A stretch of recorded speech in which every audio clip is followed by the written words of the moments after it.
Halo, saya Bimo Dewanto akan berbagi informasi terkait apa saja sih trik Jitu untuk memasarkan produk dan bagaimana strategi pengembangan bisnis dalam Infonomik kali ini.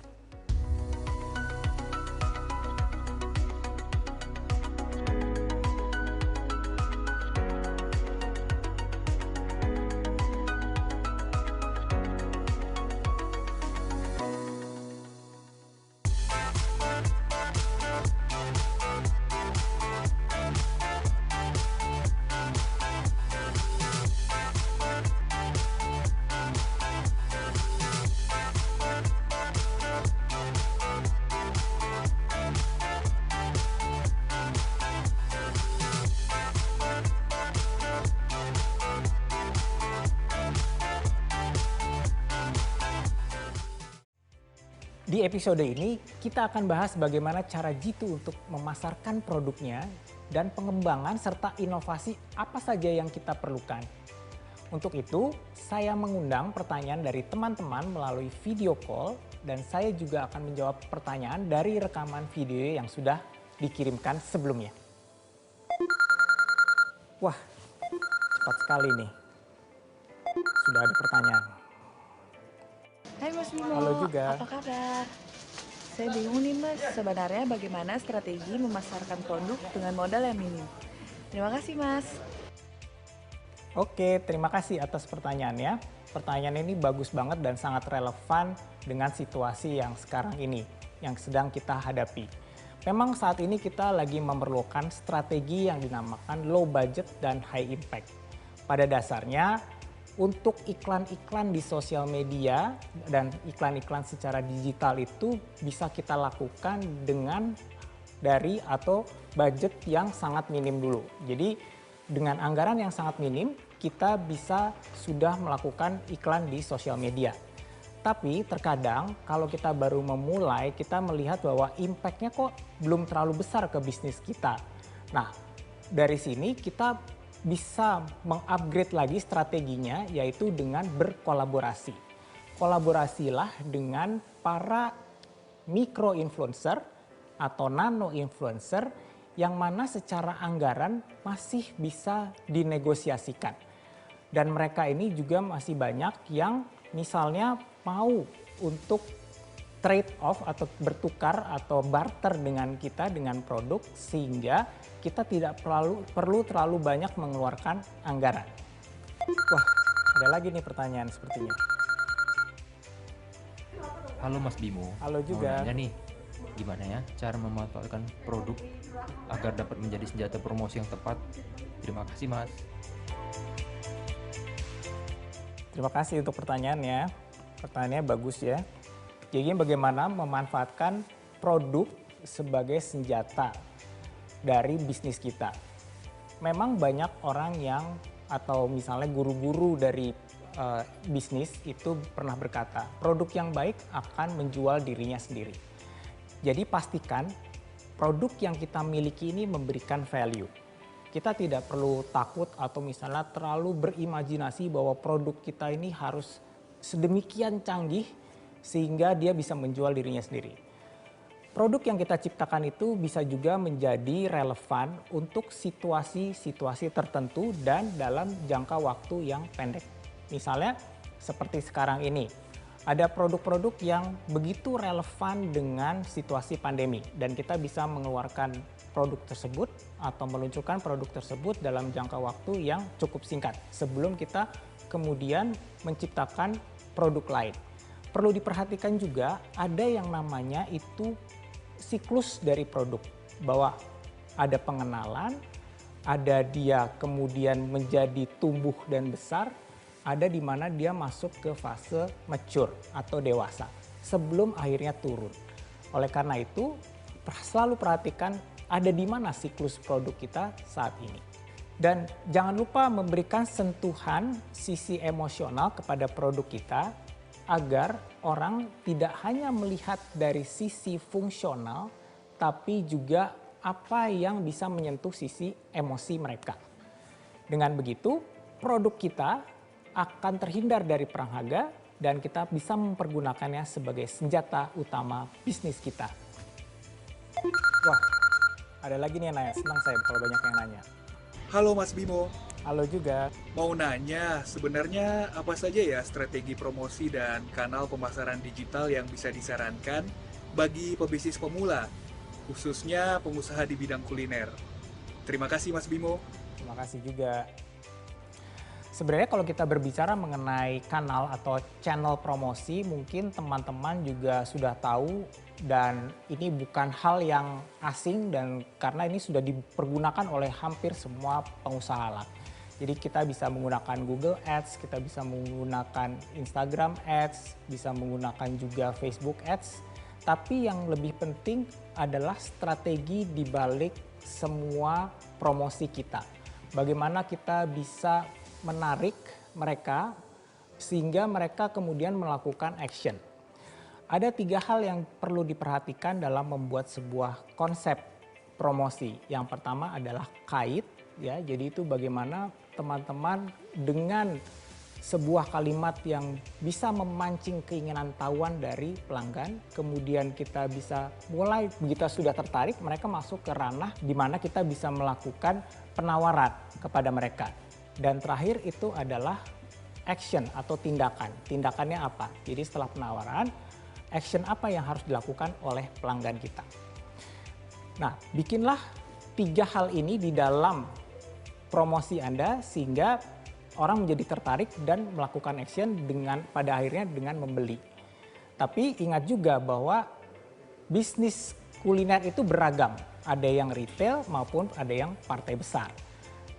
Kita identifikasi dulu bisnis kita ada di mana, karena kalau kita berbicara partai besar, mungkin akan lebih efektif strategi one on one. Wah, ada lagi nih pertanyaan melalui video call. Yuk kita jawab pertanyaan ini. Hai Mas Bimo, apa kabar? Baik. Saya mau tanya, sebenarnya apa sih tantangan promosi produk dalam bidang makanan dan minuman di masa pandemi ini? Dan apa ya solusinya? Terima kasih. Terima kasih kembali. Pertanyaannya bagus banget. Untuk para pebisnis kuliner itu tantangannya untuk berpromosi apa saja? Mungkin yang paling besar sekarang tantangannya itu adalah kompetisi. Karena orang sekarang semua seperti latah ya, kayak orang Indonesia itu senangnya latah masuk ke bisnis kuliner. Sehingga promosi-promosi yang kita bisa lihat di sosial media maupun di media-media lain itu jadi mirip-mirip dan mereka saling mengcopy dari sisi konsep. Lalu bagaimana kita bisa membuat promosi kita itu menjadi lebih menonjol? Nah, ini kembali lagi ke konsep kreatif. Konsep kreatif apa yang bisa menyentuh sisi emosional dari pelanggan kita?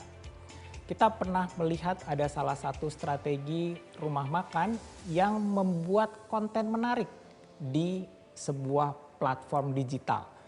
Dan konten itu hampir tidak ada hubungannya dengan makanan. Tapi itu merupakan konten yang berisi humor. Tapi orang menjadi suka dan tertarik dan ingin tahu mengenai produknya. Itu adalah salah satu strategi. Yang kedua, saya juga menemukan bahwa testimoni dan endorsement itu masih efektif. Hanya yang perlu ditemukan adalah cara yang berbeda sehingga para endorser dan influencer yang membuat testimoni itu menjadi tampil beda dibandingkan dengan endorser dan influencer yang lainnya. Nah, selanjutnya ini ada kiriman video pertanyaan dari warga. Yuk kita lihat bersama-sama. Halo Mas Bimo, saya punya bisnis dan sudah ada dari sebelum pandemi. Nah, sebenarnya perlukah menyusun ulang strategi untuk menjaga para pelanggan di masa pandemi ini? Oke, terima kasih pertanyaannya. Jadi menyusun ulang strategi itu sangat diperlukan di masa pandemi. Karena apa? Karena ada dinamika perubahan secara eksternal. Perubahan itu sedemikian masif sehingga kita harus banyak menyusun perubahan strategi. Dan ini mungkin di bisnis teman-teman akan melingkupi banyak elemen atau banyak faktor. Misalnya, kita bisa juga melakukan perubahan strategi SDM. karena misalnya ada perubahan buka toko atau perubahan permintaan sehingga kita tidak memerlukan SDM atau memerlukan waktu sebanyak yang kita habiskan sebelum masa pandemi. Lalu mungkin juga ada perubahan dari sisi operasional. Bagaimana kita membuat atau menyusun operasional itu sehingga menjadi lebih efektif. Karena sekarang itu semuanya inginnya serba cepat dan serba di delivery. Nah, di sini kita akan menyusun bagaimana sistem dari operasional itu berbeda dengan pada saat kita beroperasi secara offline misalnya. Lalu belum juga kita melihat dari sisi pemasaran. Pemasaran sekarang ini mungkin harus melihat adanya perubahan perilaku dari konsumen. Yang dulunya mungkin mereka datang ke tempat kita, sekarang mereka ada di rumah.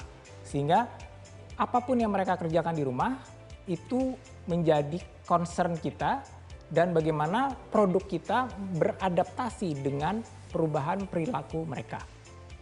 Nah, ini ada kiriman video pertanyaan lagi. Yuk kita tonton bersama-sama. Mas Bimo, saya mau nanya nih, adakah tips untuk bersaing dengan bisnis sejenis agar bisa menarik perhatian pelanggan? Terima kasih Mas Bimo, sehat selalu. Terima kasih, pertanyaannya bagus banget. Kembali lagi ke masalah kompetisi. Pada saat kita berhadapan dengan kompetisi, yang harus kita kedepankan itu adalah sisi emosional. Jadi ada 3 hal yang kita harus amati dan harus kita cermati dalam produk kita. Pertama mengenai benefit fungsionalnya, kedua mengenai emosional, dan ketiga mengenai sosial. Kalau kita melihat analogi dari industri otomotif misalnya. Industri otomotif itu secara fungsi mau kita pakai mobil merek A, merek B, merek C sebenarnya sama saja. Tapi secara emosi mobil dari merek A dan merek B memberikan sentuhan emosi yang berbeda. Ada yang memberikan sentuhan emosi dari sisi reliable misalnya. Lalu ada juga yang memberikan sentuhan dari sisi luxury atau kemewahan. Dan itu merupakan pilihan bagi pelanggan brand mana yang lebih cocok dengan personality mereka. Nah, begitu juga dengan bisnis kuliner kita. Oke, kita masih menerima video pertanyaan lagi. Salam sehat Mas Bimo, saya mau bertanya, perlu nggak sih bagi kita sebagai pelaku bisnis untuk berkolaborasi dengan influencer atau bergabung ke dalam sebuah komunitas bisnis tertentu demi mempromosikan bisnis kita? Terima kasih. Terima kasih pertanyaannya. Yang pertama, penting atau tidak kita berkolaborasi dengan influencer. Menurut saya ini sangat penting dan bisa menjadi sebuah strategi bagi bisnis kita karena apa? Pada saat kita menggunakan influencer, sebenarnya kita menerapkan strategi yang namanya familiarity. Pada dasarnya semua manusia itu senang dan bisa menerima apa yang familiar di benak mereka. Kalau misalnya tidak familiar atau itu sesuatu yang baru, itu akan memerlukan waktu. Sehingga pada saat kita berkolaborasi dengan influencer yang followernya sudah banyak, akan tercipta apa yang dinamakan familiarity. Yang kedua, pertanyaannya adalah penting atau tidak kita bergabung dengan komunitas bisnis. Komunitas bisnis ini juga adalah satu hal yang sangat penting karena ini merupakan sebuah support system bagi kita. Seperti tadi kita sudah bicarakan juga bahwa menjadi pelaku bisnis itu terkadang memerlukan stamina tinggi. Ada saat-saat di mana bisnis kita sedang naik, tapi seringkali juga bisnis kita sedang turun. Pada saat kita memerlukan jawaban dari sebuah permasalahan, komunitas adalah tempat yang sangat tepat untuk mendiskusikan masalah-masalah kita dan menemukan solusinya.